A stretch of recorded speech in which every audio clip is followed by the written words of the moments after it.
Are you thinking about adding asparagus to your edible landscape this year? But first you'd like to know what the benefits of asparagus are? Well, let's chat today about the benefits of asparagus, and I'll share a little bit about my experience with growing it. Welcome to True Freedom Permaculture, where I show you all the tips and tricks you need to have a green thumb, even if you weren't born with one. Now, for those of you interested in maintaining your gut health, asparagus is a wonderful prebiotic, and it can be used to help treat various gastrointestinal issues, such as stomach ulcers. It's also high in folate and vitamin C and K.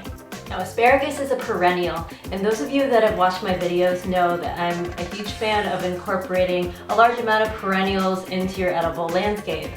And asparagus is something where in the beginning, because I knew it took about 3 years to establish, I was kind of hesitant to set it up because I was like, do I really want to wait 3 years? And I thought about it and finally one day I just started and I was like, if I don't start now, I'm never gonna have asparagus. So I did, and I've never looked back. And like I said, it does take about 3 years to establish up front. In the first year, you really don't want to be harvesting any of the spears.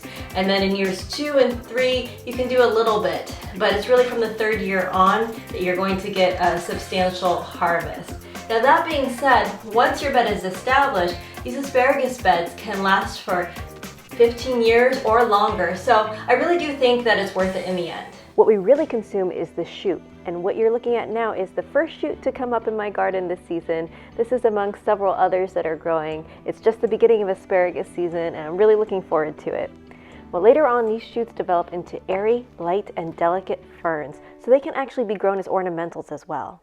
So here's my asparagus bed, and I think one of the really nice things is that the asparagus ferns are even beautiful during the winter.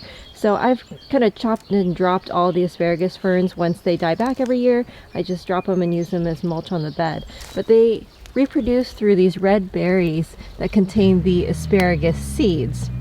And even in the winter, you have this really nice pop of color. So there is no season in which the asparagus ferns don't look good.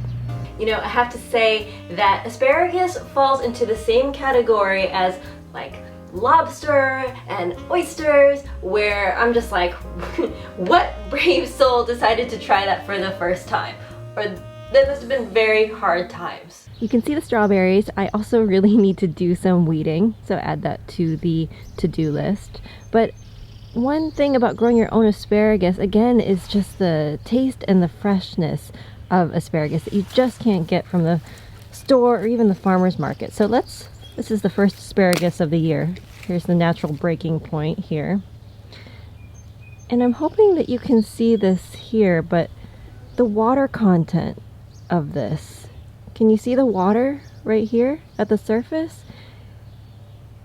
Now this is through no fault of the stores or the farmers, but there's just no practical way that they can get produce to the consumer this quick, that it has this water content.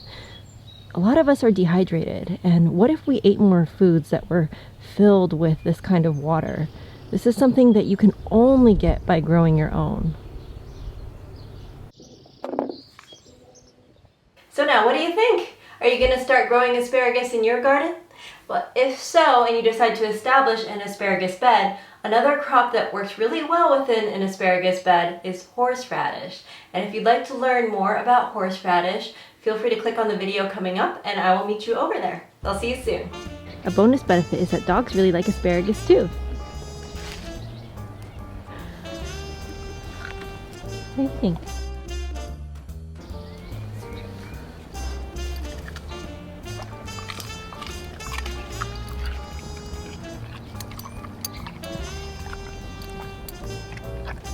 Loves it.